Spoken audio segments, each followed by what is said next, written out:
The house behind me in 1830 was the home of the Reverend Peter Woods, the rector of Broadwater. 1830 was a time of riot and protest with high unemployment and low wages that culminated in what were known as the swing riots, when groups of disgruntled agricultural labourers burned hayricks, smashed threshing machines and appeared in large and threatening mobs. One mob appeared outside the Reverend Wood's home on the night of the tithe feast.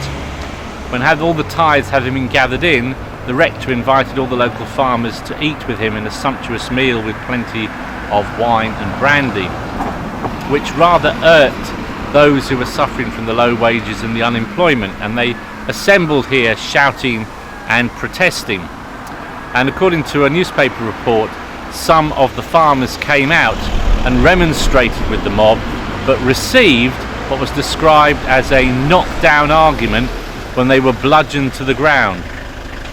This was quite an outrageous event, and a call went out to the magistrates that the Riot Act should be read, and if the Riot Act was read, that empowered the magistrates to call in the military, who could then act in whatever way they thought appropriate to clear the streets and restore law and order. Interestingly, the magistrates refused and instead prevailed upon the farmers to dismantle the threshing machines that were seen as the cause of all the trouble.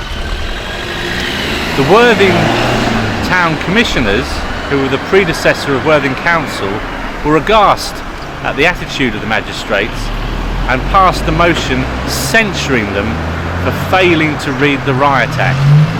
So it was clear that amongst the ranks of the social elite there were divisions about how best to respond to the crisis.